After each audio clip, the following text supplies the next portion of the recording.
Bonjour tout le monde, bienvenue pour ce nouveau tutoriel.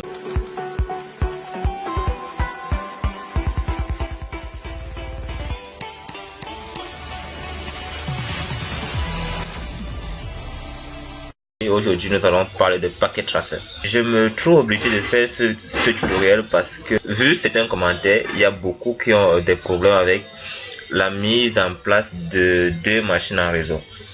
Je suis conscient que Packet Tracer n'est que la base, mais aujourd'hui nous allons apprendre beaucoup de choses avec Packet Tracer.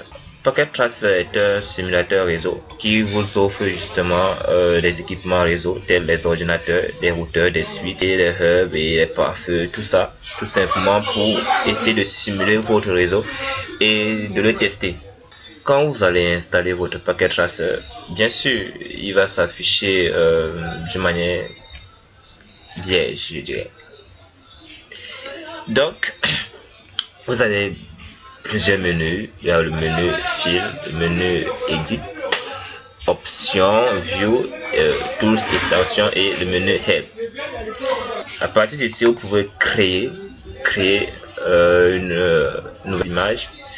Donc, nous allons tout simplement rester sur notre image ici et nous allons essayer de mettre en place un réseau avec deux ordinateurs. Les ordinateurs, ça se trouve ici. Donc ici vous avez des ordinateurs, vous avez plein de choses là, des ordinateurs, des téléphones, vous avez des télévisions et ici nous avons les nuages. Nous avons aussi les nuages ici et puis là nous avons les hubs. Vous savez bien que le hub est déjà dépassé, donc nous allons nous intéresser au switch. Nous allons utiliser un switch de 29, 50, 24 ports. Et là, nous avons des routeurs. Ici, nous avons des câbles. Les câbles sont de différentes variétés. Vous allez donc comprendre que pour mettre en place deux ordinateurs en réseau, nous allons utiliser un câble croisé. Pourtant, si vous voulez mettre en place, connecter, je dis, un ordinateur avec un switch ou un routeur, vous utilisez le câble droit. Donc, pour cette présentation, nous allons tout simplement mettre deux ordinateurs en réseau en utilisant bien sûr le câble croisé, le crossover que vous voyez. Nous allons connecter sur le port face Ethernet, pareil ici, port face Ethernet. Une fois que les deux ont été connectés, il faut tout simplement faire un clic sur l'ordinateur. Ensuite, vous vous rendez sur config. Vous pouvez aller directement sur face Ethernet, puis vous allez remplir l'adresse IP ici. Mais je vous conseille plutôt d'aller sur desktop et sur desktop, cliquez sur IP config.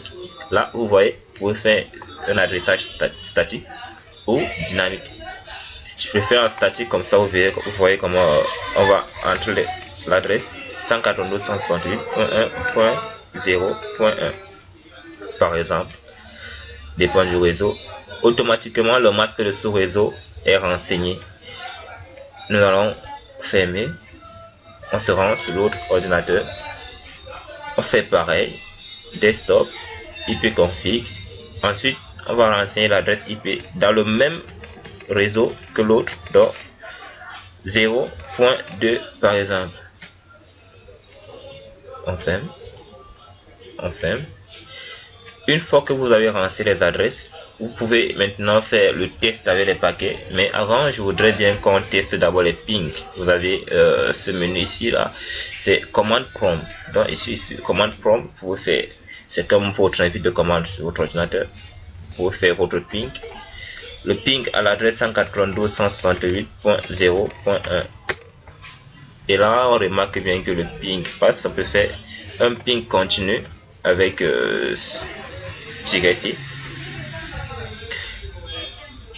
Et là, en fait, cette commande-ci n'est pas reconnue par Packet Tracer. C'est l'une des limites que Packet Tracer a. Donc, on peut essayer avec un transfert de paquet. Si on prend le paquet là, qu'on dépose sur ce poste ou l'autre poste, on verra bien ici écrit successful. Le transfert a bien été effectué. Alors c'était tout simplement comme ça pour la présentation de Packet Tracer. Nous reviendrons bientôt pour un nouveau tutoriel pour vous montrer comment on peut configurer un routeur pour faire des schémas beaucoup plus compliqués comme celui-ci. Vous voyez ici, nous avons des sous-réseaux différents. Ici, par exemple, là, nous avons un sous-réseau sur point 3 de 0. Là, on a 1, 0, on a 2, 0. Ici, nous avons des sous-réseaux différents. Voilà, je vous remercie d'avoir regardé ce tutoriel. Si vous avez aimé le tutoriel, n'oubliez pas de cliquer sur le bouton j'aime. Et si vous avez eu des difficultés, laissez-nous un commentaire et nous reviendrons pour cela.